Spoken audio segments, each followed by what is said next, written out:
Hello students. So this is our next lecture and we are completing complete Indian polity through more than 500 plus MCQs. So let's start the session and you know कि हम लोग modern Indian history हमारा चल रहा है and then Indian polity चल रहा है. सो मैंने एक प्लेलिस्ट बनाई हुई है. First we will cover I will cover MCQs plus PYQs of both these subjects and topic wise रहेगा. इट इज़ नॉट लाइक कि रैंडम कुछ भी नहीं है. So you can easily cover your syllabus through this entire playlist. Even if you are at first stage of reading ना, book अगर पहली बार ही पढ़ रहे हो तो क्वेश्चंस के थ्रू अगर पढ़ते हो तो चीज़ें आपको क्लैरिफाई होती हैं कि कैसे इम्पोर्टेंट है, तब भी आप देख सकते हो ये. सो ये आज का हमारा कोट है. You are going to win so big that everyone will know it is from me. See, this is all about faith. मतलब बहुत बार आपको ऐसे लगेगा, कई बार चीज़ें इतनी ज़्यादा स्टक होती हैं, इतना ज़्यादा एक तरह से स्टेगनेंट हो जाती है लाइफ, ऐसा लगता है कि हम आगे नहीं बढ़ रहे हैं. But at the same time जैसे ही वो टाइम पास होता है, वो टाइम गुजरता है basically, then your success will be so extraordinary that people will see it as a blessing from God. So कुछ अचीवमेंट्स ना ऐसी होती है परफेक्टली टाइम्ड. तो अगर आपको अभी ऐसा लग रहा है कि you are losing in your life, तो आपको थोड़ा सा पेशेंस रखने की ज़रूरत है. Because everything will be aligned and things will be unexpectedly big to be explained by efforts alone. जब आपके फेवर में चीज़ें होंगी ना, जब आपका टाइम आएगा, तो वो इतना अच्छे से अलाइंड होंगे कि आपको यकीन नहीं होगा उन चीज़ों पर. So basically this is to encourage faith alongside hard work. I know hard work हर कोई emphasize करता है, hard work, discipline, patience, but at the same time we should have that faith inside us कि कोई भी चीज़ हमें ऐसे लगे कि हाँ ये मेरे लिए पॉसिबल है. ठीक है, सो इट्स इंस्पिरेशनल. चलो, so the first question says that consider the following statements with reference to the right to freedom of religion, which is article 25 to 28 under part 3 of the Indian Constitution. The first option is they cover religious beliefs, practices and rituals. Second option is religious instructions can be provided in any educational institution administered by the state. So इनमें से कौन सा correct है?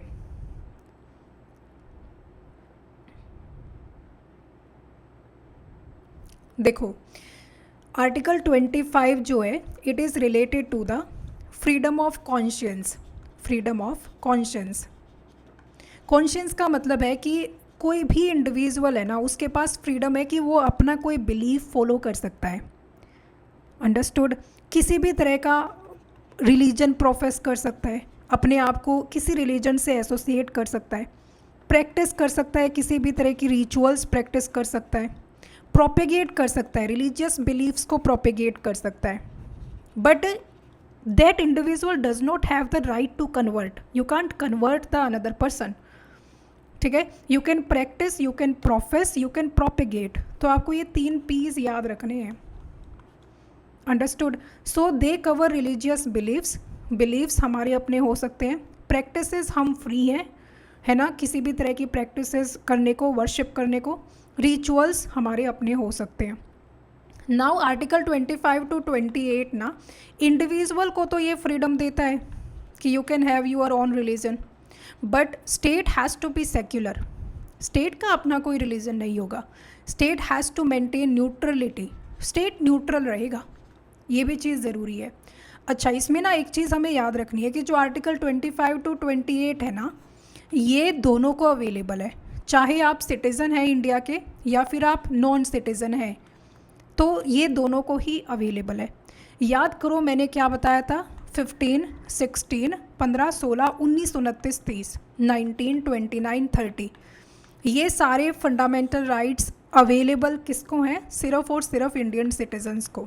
ये foreigners को available नहीं है. But talking about the freedom of religion, it is available to citizen as well as it is available to non citizen. तो फर्स्ट ऑप्शन बिल्कुल करेक्ट है, ये सब चीज़ें इसमें कवर हैं. Now the second option, second option कहता है कि जो रिलीजियस इंस्ट्रक्शंस है ना वो किसी भी एजुकेशनल इंस्टीट्यूशन में दी जा सकती हैं। ये आता है हमारा आर्टिकल 28 के अंडर। एज पर आर्टिकल 28 चार तरह के इंस्टीट्यूशंस होते हैं। यहाँ देखो लिखा हुआ है, as per article 28 there are 4 types of institutions. First institution जो कि पूरी तरह से स्टेट फंड से मेंटेन हो रही है, मतलब स्टेट उसको पूरी तरह से फंड कर रहा है, तो वहाँ रिलीजियस इंस्ट्रक्शन पूरी तरह से प्रोहिबिटेड होती हैं। दूसरे टाइप के इंस्टीट्यूशंस आते हैं जिनको स्टेट एडमिनिस्टर करता है, ठीक है। वैसे तो वो किसी ट्रस्ट के अंडर एस्टेब्लिश करे गए हैं, स्टेट उसको एडमिनिस्टर कर रहा है, तो वहाँ पर रिलीजियस इंस्ट्रक्शंस परमिटेड होती हैं अगर वो ट्रस्ट चाहता है तो। थर्ड टाइप ऑफ इंस्टीट्यूशंस होते हैं जो स्टेट रिकॉग्नाइज करता है, स्टेट द्वारा रिकॉग्नाइज्ड होते हैं, तो वहाँ पर रिलीजियस इंस्ट्रक्शंस सिर्फ और सिर्फ वॉलंटरी बेसिस पर अलाउड होती हैं, मतलब आप कर भी सकते हो नहीं भी कर सकते हो, मैंडेटरी कुछ भी नहीं है। फिर फोर्थ टाइप ऑफ इंस्टीट्यूशंस होते हैं जो कि स्टेट एडेड होते हैं, स्टेट से एड उनको मिलता रहता है, पूरी तरह से स्टेट फंडेड नहीं होते हैं। मैंने आपको बताया था ना, या तो फुल्ली फंडेड होगा या फिर पार्टली फंडेड होगा। तो अगर मान लो कि स्टेट एडेड है, पूरी तरह से फंडेड नहीं है, तो वहाँ पर भी वॉलंटरी बेसिस पर रिलीजियस इंस्ट्रक्शन अलाउ हो सकता है। Again a very important point कि किसी भी स्टूडेंट को कंपेल नहीं किया जा सकता कि आप रिलीजियस इंस्ट्रक्शंस अटेंड करो विदाउट कंसेंट। सो उसमें इंडिविजुअल की कंसेंट ज़रूरी होती है। अंडरस्टूड। सो इसमें सेकंड ऑप्शन पूरी तरह से गलत हो जाता है, क्योंकि कोई भी स्टेट एडमिनिस्टर अगर एजुकेशनल इंस्टीट्यूशन है तो वो पूरी तरह से फंडेड भी हो सकता है और वो पार्शली फंडेड भी हो सकता है।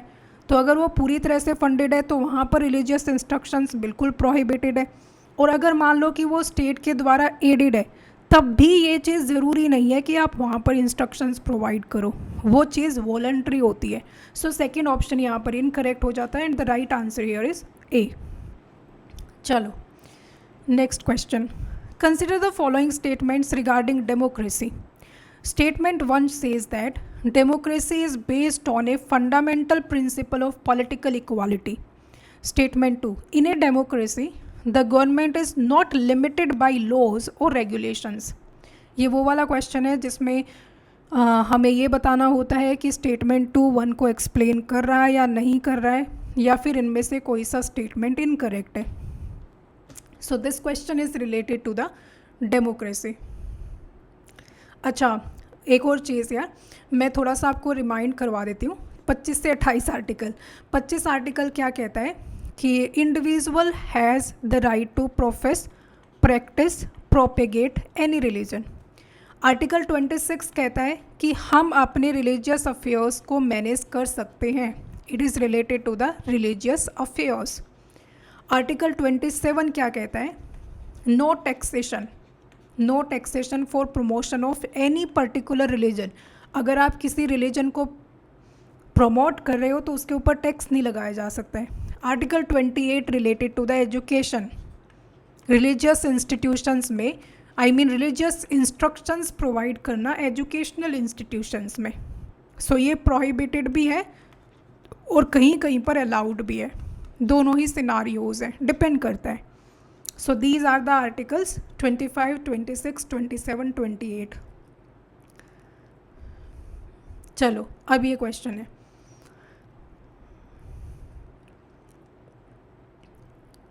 देखो the question is related to democracy. First of all, democracy is a form of government जहाँ पर rulers are elected by the people, लोकतंत्र, ठीक है। ये बेस्ड होता है पॉपुलर सॉवरेनिटी के बेसिस पर। Now what do we mean by the popular sovereignty, कि जो गवर्नमेंट है उसकी पावर्स लोगों से डिराइव होती है। Government derives it's authority from the people. Now democracy has certain features कि स्पीच एंड एक्सप्रेशन की फ्रीडम होनी चाहिए, रिलीजन की फ्रीडम होनी चाहिए, असेंबली एसोसिएशन की फ्रीडम होनी चाहिए, हमें वोटिंग राइट्स होने चाहिए, पॉलिटिकल इक्वालिटी होनी चाहिए, इक्वालिटी बिफोर लॉ होना चाहिए। सो जो भी हमारे कॉन्स्टिट्यूशन में है ना वो सब डेमोक्रेसी के फीचर्स हैं, because India is a democracy. Now political equality जो है ना, फर्स्ट ऑप्शन क्या कह रहा है कि democracy is based on the fundamental principle of political equality. Political equality का मतलब क्या होता है कि हर सिटीज़न के पास एक वोट है and every citizen has one value, कि अगर अपने पास वोट है ना तो अपने पास वो वैल्यू है कि गवर्नमेंट को पावर देने की। That is known as the political equality, कि हमारा पॉलिटिकल पार्टिसिपेशन सबका इक्वल है, इरिस्पेक्टिव ऑफ कि हमारी कास्ट क्या है, इरिस्पेक्टिव ऑफ कौन सा रिलीजन है हमारा, इरिस्पेक्टिव ऑफ हमारा जेंडर क्या है, हमारी वेल्थ कितनी है, या फिर हमारा स्टेटस क्या है। सो इसमें स्टेटमेंट 1 पूरी तरह से करेक्ट है। अब बात आती है स्टेटमेंट 2 की। यहाँ ये कह रहा है कि किसी भी डेमोक्रेसी में government is not limited by laws और रेगुलेशंस। क्या ऐसा हो सकता है कि डेमोक्रेसी में गवर्नमेंट लिमिटेड ना हो लॉज और रेगुलेशन से? हमने पढ़ा है article 14 which is equality before law. उसमें क्या बात करता है कि लॉ के आगे सबको इक्वल रहेगा। हमने कॉन्स्टिट्यूशनलिज्म के बारे में भी पढ़ा है। So in a democracy government functions under the constitution, arbitrarily काम नहीं कर सकती है, it can not act randomly. Citizens के राइट्स प्रोटेक्टेड रहने चाहिए, रूल ऑफ लॉ प्रिवेल करना चाहिए। So government is below the law in a democracy. So यहाँ पर सेकेंड स्टेटमेंट इनकरेक्ट है। In a democracy government is limited by the laws और regulations. So इसमें आंसर अपना क्या हो जाएगा? Statement 1 is correct but statement 2 is incorrect. ठीक है, कोई भी आपसे फीचर्स ऑफ डेमोक्रेसी पूछे ना तो एक बार ये क्वेश्चन करना कि हमारे कॉन्स्टिट्यूशन में क्या क्या फीचर्स हैं, और अगर कोई पूछे कि कॉन्स्टिट्यूशन में कौन कौन से प्रोविजंस हैं जो कि डेमोक्रेसी से रिलेटेड है, तो याद रखना जैसे कॉन्स्टिट्यूशन में प्रीएम्बल है। कॉन्स्टिट्यूशन में प्रीएम्बल क्या डेमोक्रेसी में हेल्प करता है? बिल्कुल करता है। Justice, liberty, equality, fraternity, democratic Republic है ना प्रीएम्बल में लाइन। आर्टिकल 14 डेमोक्रेसी का फीचर है, रूल ऑफ लॉ। आर्टिकल 19 हमारी जो फंडामेंटल फ्रीडम्स हैं। फिर हमारा आर्टिकल 21 है, right to life and personal liberty. फिर हमारा जो आर्टिकल 326 है, इसको याद रखना, ये शायद आप भूल गए होगे। आर्टिकल 326 हमें वोटिंग राइट्स प्रोवाइड करता है। इसमें यूनिवर्सल एडल्ट सफरेज है कि 18 साल से ऊपर कोई भी पर्सन है तो उसको वोटिंग राइट्स रहेंगे, सबको इक्वल रहेंगे। ऑल गुड, चलो next question. Consider the following message with reference to a writ issued by the Supreme Court under Article 32. It is a command issued by a court to an authority, किसी authority को issue किया गया है, directing it to perform a public duty imposed upon it by law. It can be issued when an authority improperly refuses to exercise its powers. It can be issued to any kind of authority in respect of any of type of function, चाहे administrative function है, चाहे legislative है, चाहे quasi judicial है, चाहे judicial है। It is use to enforce the performance of public duties by public authorities. So ये कौन सी रिट की बात कर रहा है?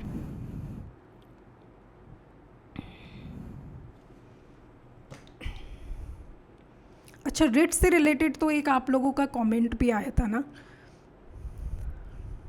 मैंने देखा था किसी एक पर्टिकुलर लेक्चर पर आया था।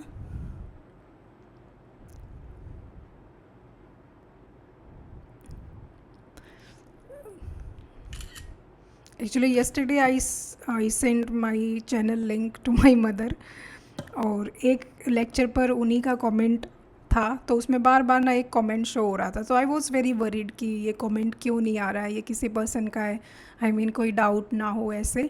बट वो ऐसे नहीं आता, कई बार न्यू कमेंट में कई बार विजिबल नहीं होता है।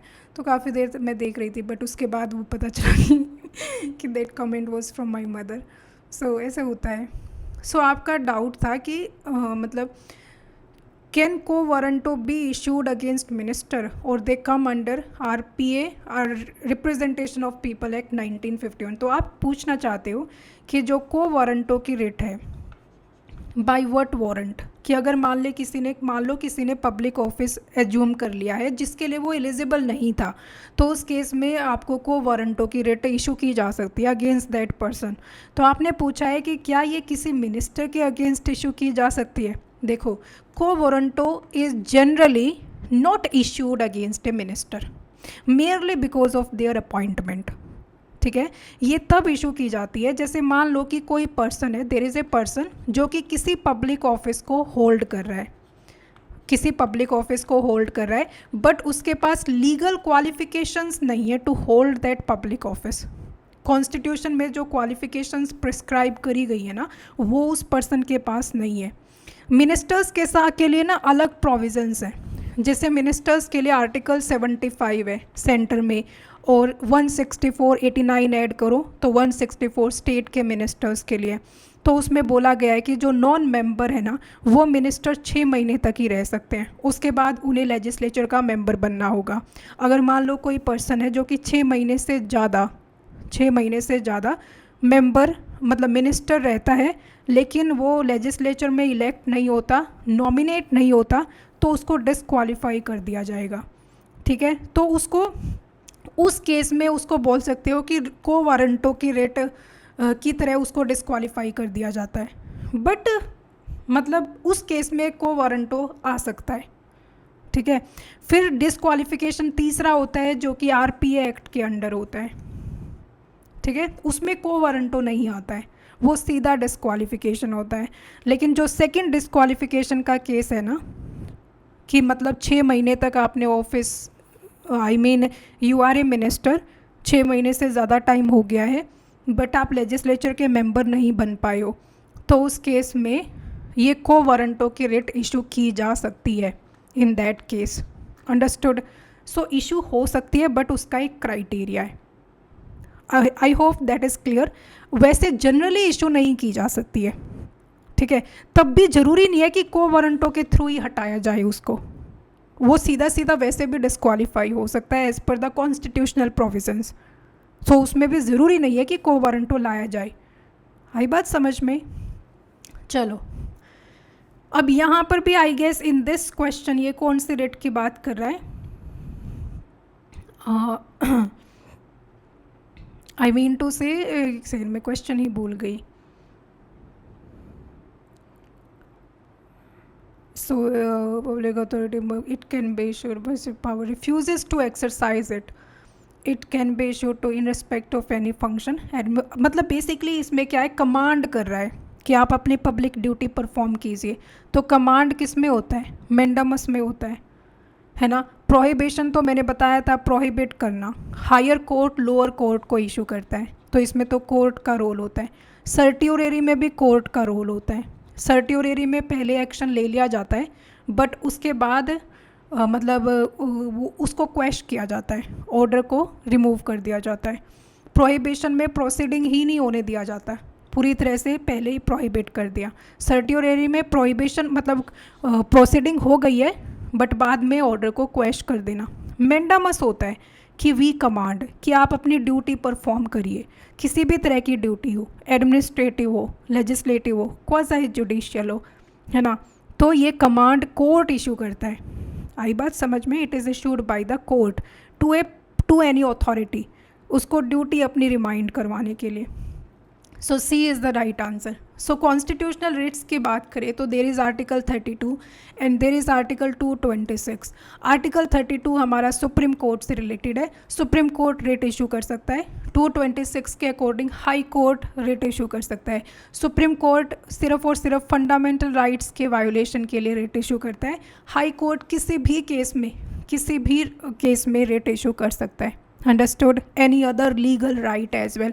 तो यहाँ पर हाई कोर्ट की पावर वाइडर होती है, बट सुप्रीम कोर्ट का जो रिट का एप्लीकेशन है ना, वो पूरी इंडियन टेरिटरी पर होता है, पूरी इंडियन उस पर होता है ना।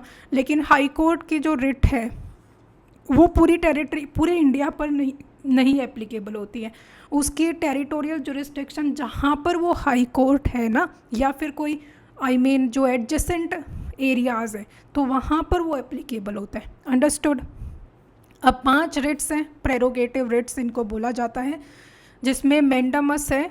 ये रिट इशू की जाती है कि कोई भी पब्लिक अथॉरिटी है, एडमिनिस्ट्रेटिव, लीगल, जुडिशियल, कि भाई आप अपनी ड्यूटी परफॉर्म कीजिए, है ना। ड्यूटी परफॉर्म करवाने के लिए ये इशू की जाती है।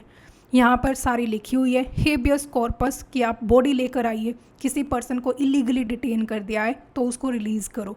मैंडामस अभी बताया कि अपनी ड्यूटी परफॉर्म करो। Prohibition higher court lower court को इशू करता है कि भाई ये ऑर्डर ये केस आपके अंडर नहीं है, इसको छोड़ दो, है ना, तो उसको पूरी तरह से प्रोहिबिट कर देना। सर्ट्योरेरी होता है कि लोअर कोर्ट ने अपना काम कर दिया है, शुरू कर दिया है, बट उसके ऑर्डर को क्वेश्चन कर दिया हायर कोर्ट ने। को वारंटो होता है कि किस वारंट से आप ये पब्लिक ऑफिस को एज्यूम पब्लिक ऑफिस पर बैठे हुए हो जबकि आप क्वालिफाइड भी नहीं हो, तो उस केस में को वारंटो इशू किया जा सकता है। Next question, consider the following statements regarding state human rights commission. It can inquire into the violation of fundamental rights only in respect of subjects mentioned in the state list. क्या ये सिर्फ state list के subjects के लिए के issues के साथ deal करता है? दूसरा ऑप्शन है the commission submits its annual और special reports to the governor of the state. So about SHRC, 1 only, 2 only, both 1 and 2, neither 1 nor 2.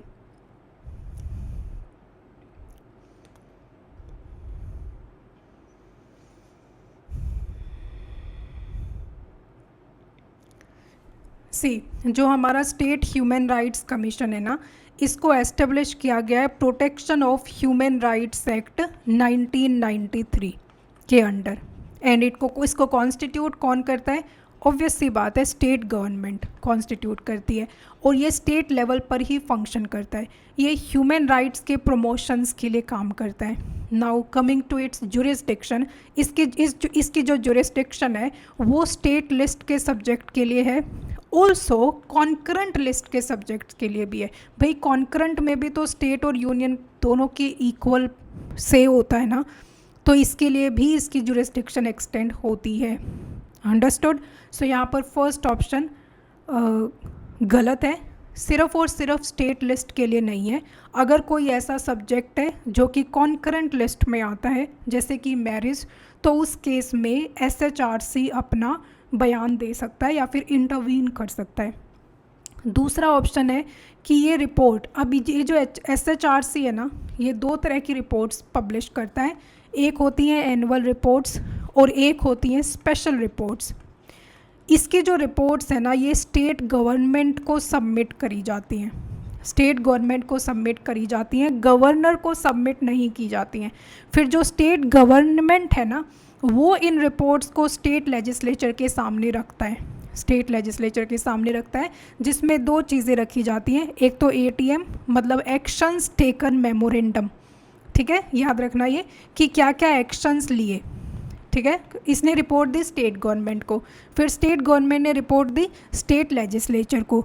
इसमें स्टेट गवर्नमेंट बताएगी कि क्या क्या एक्शंस लिए गए। दूसरा, अगर मान लो कि कोई ऐसा इसने कोई चीज़ करने को बोला है ना, मान लो कि कुछ रिकमेंडेशन दी इसने स्टेट गवर्नमेंट को कि आप ऐसा कुछ करिए, ये कुछ करिए ह्यूमन राइट्स के लिए, बट इसने वो चीज़ नहीं मानी, है ना, तो उस केस में वो नॉन एक्सेप्टेंस का रीज़न भी बताएगा कि what is the reason behind the non acceptance. So यहाँ पर सेकंड ऑप्शन भी इनकरेक्ट है। ये गवर्नर को रिपोर्ट नहीं देता है, ये डायरेक्टली स्टेट गवर्नमेंट को रिपोर्ट करता है, फिर स्टेट गवर्नमेंट लेजिस्लेचर को रिपोर्ट करती है इसके बारे में। So neither 1 nor 2 is the correct answer. So SHRC का लीगल बेसिस, ये स्टैट्यूटरी बॉडी है, protection of human rights act के अंडर ये एस्टेब्लिश करी गई है। स्टेट गवर्नमेंट कॉन्स्टिट्यूट करता है, स्टेट लेवल पर ये फंक्शन करती है। अब इसकी जो जुरिस्डिक्शन है, जुरिस्डिक्शन का मतलब होता है कि किन किन सब्जेक्ट्स में ये इंक्वायर कर सकती है, तो ये स्टेट लिस्ट के सब्जेक्ट में इंक्वायर कर सकती है और ये कॉन्करेंट लिस्ट के सब्जेक्ट्स में भी इंक्वायर कर सकती है, दोनों में ही इंक्वायर कर सकती है, ठीक है। इसकी जो पावर्स होती हैं वो सिर्फ रिकमेंडेटरी होती हैं, बाइंडिंग नहीं होती। ऑल्सो जो वायोलेटर्स हैं, जो ह्यूमन राइट्स के वायोलेटर्स हैं, ये उनको पनिश नहीं कर सकता है, वेरी इंपॉर्टेंट, पनिश नहीं कर सकता है, और कंपनसेशन भी खुद से अवॉर्ड नहीं कर सकता है, can not it self award compensation, कि मान लो कि कोई वायोलेटर मिल गया ह्यूमन राइट्स का तो विक्टिम को कंपनसेशन दे दिया, ऐसा SHRC नहीं कर सकता है। अंडरस्टूड? ऑल्सो जब ये स्टेट गवर्नमेंट को रिपोर्ट करता है तो स्टेट गवर्नमेंट को विद इन 1 मंथ, 1 महीने के अंदर ये बताना होता है कि आपकी रिकमेंडेशंस पर हमने काम किया है तो क्या किया है, और अगर काम नहीं किया है तो क्या काम नहीं किया है और क्यों नहीं किया है, दोनों चीज़ें इसको बतानी होती हैं। 2 तरह की इसकी रिपोर्ट्स होती हैं, एनुअल होती हैं और स्पेशल होती हैं। किसको सबमिट की जाती हैं? स्टेट गवर्नमेंट को सबमिट की जाती हैं, गवर्नर को सबमिट नहीं करी जाती हैं। फिर जो स्टेट गवर्नमेंट है वो फर्दर इन रिपोर्ट्स को ले करता है before the state legislature along with actions taken and known acceptance of recommendations. Next question. The term state defined under Article 12 of the Constitution includes, first option है legislative organs of the center and the states, second option executive organs of the center and the states, third is local authorities, 1 and 2 only, 1 only, 2 only, 1, 2 and 3 only. Which one should be the correct answer?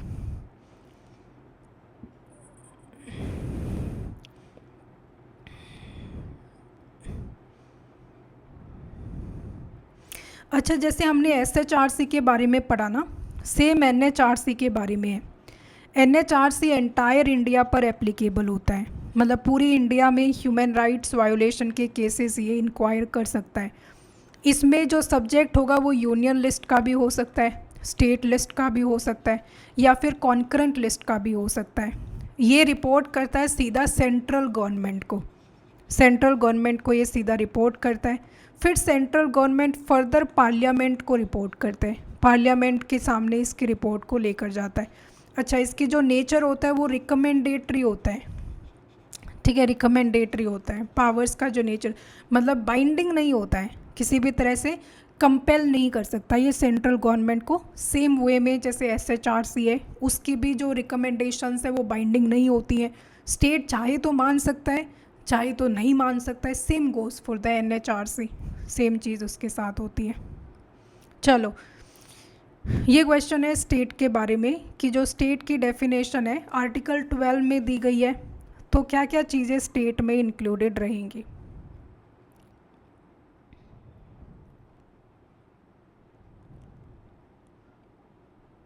अब ये state क्या होता है, जैसे हम जब fundamental rights पढ़ते हैं या फिर हम DPSP पढ़ते हैं, तो उसमें ये होता है ना, स्टेट ये करने की कोशिश करेगा, स्टेट ये करने की कोशिश करेगा। तो आपको लगता है स्टेट का मतलब जो स्टेट्स हैं, छत्तीसगढ़ है, राजस्थान है, ये सब, ऐसा नहीं है, उनको स्टेट नहीं बोला गया है ना।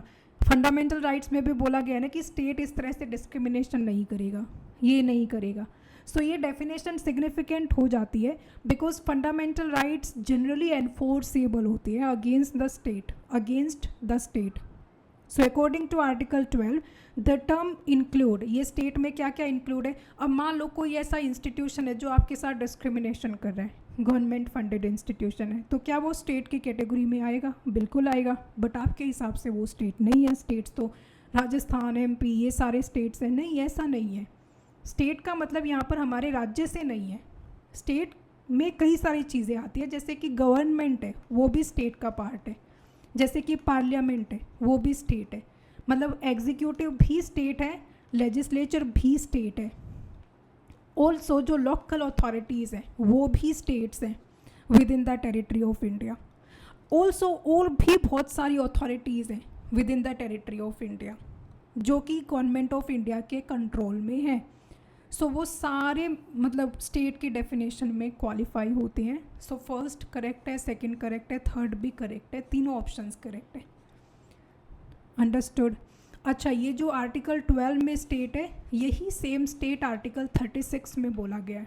आपको पता है कि 36 से 51 हमारे DPSPs हैं, DPSPs है ना। सो आर्टिकल 36 बोलता है कि जो स्टेट है ना, कि स्टेट ये करने की कोशिश करेगा, स्टेट ये करने की कोशिश करेगा, वो स्टेट आर्टिकल 12 के ही बराबर है। आर्टिकल 36 में जो स्टेट है वो आर्टिकल 12 के स्टेट के ही बराबर है। सो इसमें तीनों ऑप्शंस बिल्कुल करेक्ट है, ठीक है। इसमें यूनियन एग्जीक्यूटिव भी आ गया, इसमें लेजिस्लेचर भी आ गया, इसमें स्टेट एग्जीक्यूटिव भी आ गया और स्टेट लेजिस्लेचर भी आ गया, इसमें सारी लोकल अथॉरिटीज़ आ गई, इसमें सारी स्टैट्यूटरी बॉडीज़ भी आ गई, इसमें सारी गवर्नमेंट एजेंसीज़ भी आ गई, ठीक है। इसमें सारे इंस्ट्रूमेंट्स आ गए स्टेट के जो कि जुडिशियल इंटरप्रिटेशन जिनकी हो सकती है। अंडरस्टूड। अब कॉन्स्टिट्यूशन में सिर्फ लिखा हुआ है अदर अथॉरिटीज़, अदर अथॉरिटीज़, तो अदर इसमें पूरी तरह से डिफाइन नहीं करता है, ठीक है। तो ऐसे मान सकते हो अगर कोई बॉडी है जो स्टैट्यूट के थ्रू बनी है या कॉन्स्टिट्यूशन से बनी है, या फिर ऐसी कोई बॉडी है जो कि फाइनेंशियली, फंक्शनली या एडमिनिस्ट्रेटिवली गवर्नमेंट के द्वारा कंट्रोल्ड है, या फिर कोई ऐसी बॉडी है जो कि पब्लिक फंक्शंस परफॉर्म कर रही है, तो वो सब स्टेट की कैटेगरी में आएगा। चलो, सो ये डेफिनेशन ऑफ स्टेट है। इसमें यूनियन गवर्नमेंट भी है, स्टेट गवर्नमेंट, लोकल अथॉरिटीज़ और भी बाकी अदर अथॉरिटीज़ हैं। सेम गोज़ फॉर आर्टिकल 36 जो कि पार्ट 4 DPSP से रिलेटेड है, उसमें भी स्टेट का सेम मीनिंग होता है as under article 12।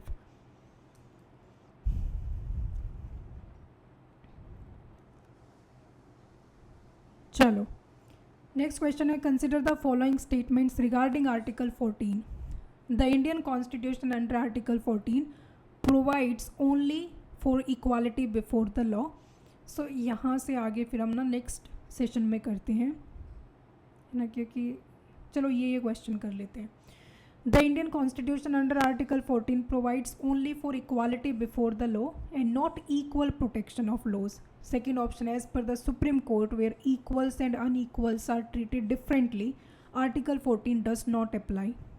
One only, two only, both one and two, neither one nor two. हमें करेक्ट बताना है। फर्स्ट ऑप्शन कह रहा है कि हमारे कॉन्स्टिट्यूशन में सिर्फ इक्वालिटी बिफोर द लॉ है and equal protection of law नहीं है। सेकेंड ऑप्शन कह रहा है कि जहाँ पर इक्वल्स एंड अनइक्वल्स डिफरेंटली ट्रीट होते हैं वहाँ पर आर्टिकल 14 अप्लाई नहीं होता।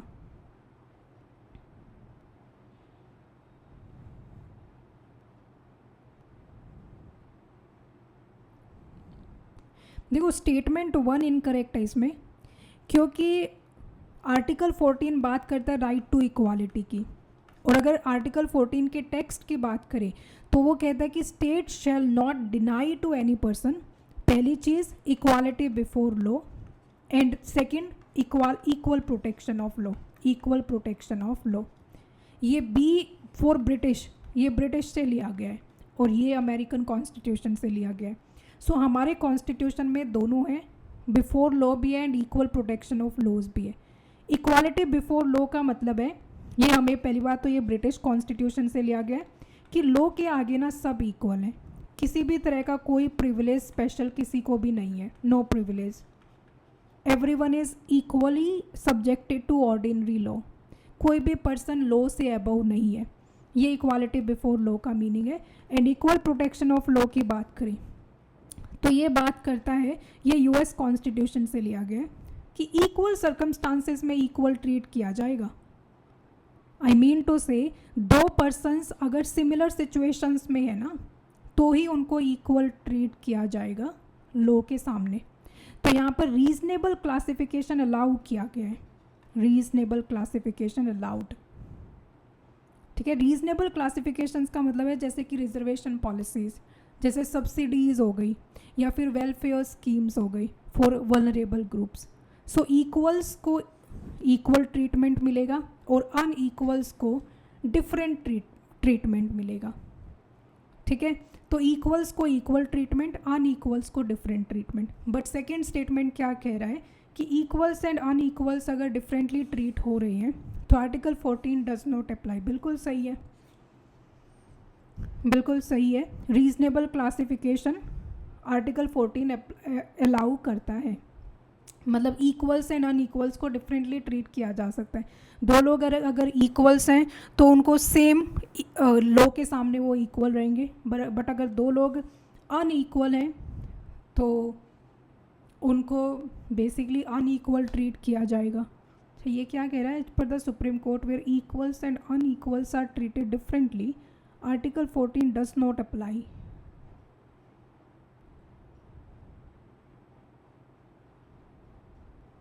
एक्चुअली ना ये स्टेटमेंट का ही थोड़ा सा अलग है, इसमें ऐसे होना चाहिए कि जो इक्वल्स हैं उनको तो इक्वली ट्रीट किया जाएगा, है ना, और जो अनइक्वल्स हैं उनको डिफरेंटली ट्रीट किया जाएगा, उनको डिफरेंटली ट्रीट किया जाएगा। तो ये एक रीजनेबल क्लासिफिकेशन अलाउड है आर्टिकल 14 में।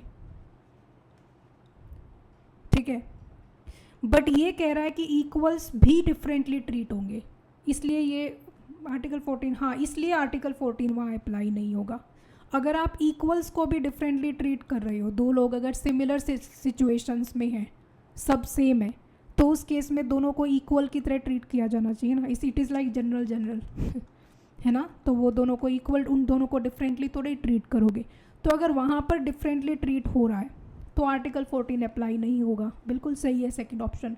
सो सेकंड ऑप्शन करेक्ट है, first option is incorrect, because हमारे कॉन्स्टिट्यूशन में ना दोनों का प्रोविज़न है, इक्वालिटी बिफोर लॉ भी है and equal protection of laws भी है। एक्सप्लेनेशन देखते हैं। So the state shall not deny to any person before law, equality before law and equal protection of laws within the territory of India. अच्छा, ये citizen as well as non citizen दोनों को available है। याद करवाया था ना मैंने 15, 16, 19, 29, 23, इस तरह से ये जो है ना, ये सिर्फ और सिर्फ सिटीजन्स को अवेलेबल है, बाकी सारे जो राइट्स हैं वो दोनों को अवेलेबल हैं, citizen as well as non citizen. Talking about the equality before law, ये ब्रिटिश का कॉन्सेप्ट है, कोई स्पेशल प्रिविलेज किसी को नहीं होगा, सब इक्वल होंगे, no person is above the law.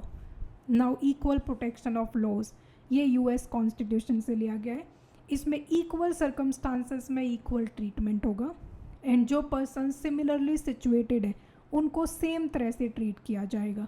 Reasonable classification जरूर रहेगा, ठीक है।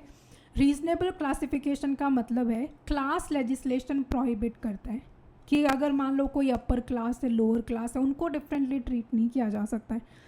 बट जैसे रिजर्वेशन पॉलिसीज़ हैं उसमें डिफरेंट ट्रीटमेंट मिल सकता है, सब्सिडीज़ में, वेलफेयर स्कीम्स में। सो इक्वल्स को इक्वल ट्रीटमेंट, अनइक्वल्स को डिफरेंट ट्रीटमेंट आर्टिकल 14 के under. So article 14 does not mean, it does not require identical treatment for everyone. So ये मैं बता चुकी हूँ, इक्वल्स को ट्रीट किया जाएगा इक्वली एंड अनइक्वल्स को ट्रीट किया जाएगा डिफरेंटली। अच्छा, इसमें ना कुछ सारी एक्सेप्शंस हैं, जैसे आर्टिकल 39B क्या कहता है, डिस्ट्रीब्यूशन ऑफ मटेरियल रिसोर्सेज। देखो आर्टिकल 31C कुछ सारे लॉज को प्रोटेक्ट करता है DPSPs को इम्प्लीमेंट करने के लिए। मान लो कि कोई ऐसा लॉ लाया गया जो कि DPSP को इम्प्लीमेंट कर रहा है और वो फंडामेंटल राइट्स को वायोलेट कर रहा है, तो उस केस में वो लॉ को इनवैलिड नहीं बता सकते हो आप, ये आर्टिकल 31C कहता है, ठीक है। इसमें ना अंडर आर्टिकल 39B ये बोला गया है कि मटेरियल रिसोर्सेज का जो डिस्ट्रीब्यूशन है वो अनइक्वली हो सकता है। Similarly article 39C concentration of wealth को प्रिवेंट करता है, बट इसका मतलब ये नहीं है कि आपकी इनकम आपसे लेकर कहीं और बांट दी जाएगी, ठीक है। Prevention of concentration of wealth के अकॉर्डिंग तो सबके पास सेम वेल्थ होनी चाहिए, बट ऐसा होता थोड़ी है। इसका मतलब है ये तो फिर अगेंस्ट नहीं हो गया आर्टिकल 14 के, बट ये प्रोटेक्टेड है, इसको इनवैलिड नहीं बोला जा सकता। क्यों नहीं बोला जा सकता? क्योंकि ये दोनों जो आर्टिकल्स हैं ना, ये किसी DPSP को इम्प्लीमेंट कर रही हैं। आई बात समझ में? तो आर्टिकल 31C एक तरह का एक्सेप्शन है आर्टिकल 14 को, ठीक है। तो अगर मान लो कि मटेरियल रिसोर्सेज के डिस्ट्रीब्यूशन में इक्वल्स को अनइक्वल ट्रीट कर दिया गया तो वो आर्टिकल 14 का वायोलेशन नहीं माना जाएगा। सिमिलरली वेल्थ डिस्ट्रीब्यूशन में अनइक्वल ट्रीट कर लिया तो वो भी आर्टिकल 14 का वायोलेशन नहीं माना जाएगा, ये आर्टिकल 31C कहता है। चलो दिस इज़ इट, बाकी हम लोग नेक्स्ट क्लास में पढ़ेंगे, बाकी जो नेक्स्ट क्वेश्चन है, ठीक है। रीजनेबल क्लासिफिकेशन याद रखना है हमें, आर्टिकल 14 का क्लास लेजिस्लेशन जो है वो प्रोहिबिट करता है एंड रीजनेबल क्लासिफिकेशन अलाउ करता है। इक्वल्स को इक्वल ट्रीट किया जाएगा, अनइक्वल्स को डिफरेंटली ट्रीट किया जाएगा। इसके अलावा हमने 31C पढ़ा जिसमें 39B एंड 39C ये दोनों DPSPs हैं। तो अगर इनको इम्प्लीमेंट करने के लिए कोई लॉ लाया गया है और वो आर्टिकल 14 को वायोलेट कर रहा है तो उस लॉ को इनवैलिड नहीं बोला जा सकता है। Understood? So this is it, I will meet you in the another session, next session, and bye bye, take care.